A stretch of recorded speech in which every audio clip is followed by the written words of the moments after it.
السلام علیکم ورحمۃ اللہ وبرکاتہ۔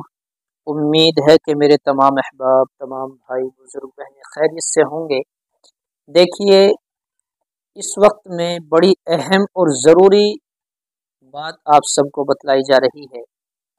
سب کا ذکر اس لیے کہ جو بیمار ہیں، اگر ان تک یہ ویڈیو نہ پہنچے، جو ان کے خیر خواہ ہیں، ان سے تعلق رکھنے والے ہیں، ان سے محبت رکھنے والے ہیں، وہ ان تک پہنچائے۔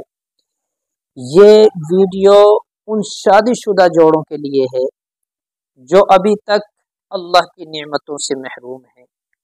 اللہ نے ابھی انہیں خوشحالی عطا نہیں فرمائی، کسی بیماری کی وجہ سے یا پریشانی کی وجہ سے، یا جو بھی مرض تھا، دوائیں بہت استعمال کرائیں، بڑے علاج کرائے، لیکن اللہ نے ابھی اولاد کی نعمت عطا نہیں کی، تو پریشان ہونے کی ضرورت نہیں، مایوس ہونے کی ضرورت نہیں ہے۔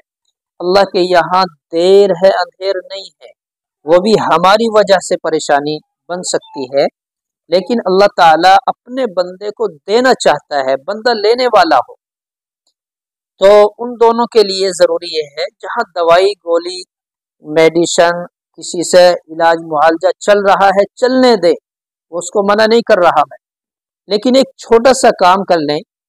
جب عورت حیض سے پاک ہو جائے، اس کے بعد اس آیت کریمہ کو ایک کاغذ پر لکھیں، موم جامع کر کے کسی گھڑے میں ڈال دیں، اور اس سے پانی پیتے رہیں، دونوں بیوی اور شوہر، وائف ہسبینڈ دونوں اس پانی کو پیتے رہیں۔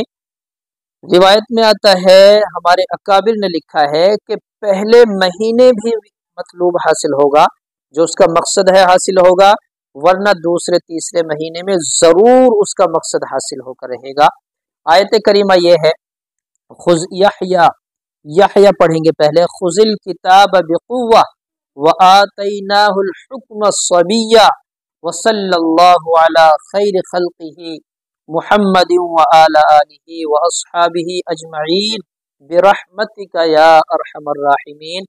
اس کو لکھ کر موم جمع کر کے گھڑے میں ڈالنا ہے، اور پھر جو میں نے طریقہ بتایا اس طرح استعمال کرنا ہے، انشاءاللہ مقصد حاصل ہو کے رہے گا۔ اور دوسرا کام یہ کریں، آپ فجر کی نماز کے بعد، مغرب کی نماز کے بعد اللہ تبارک و تعالی سے مانگے، اور رب ھب لی من الصالحین پڑھنے کا اہتمام کریں، انشاءاللہ فائدہ ہو۔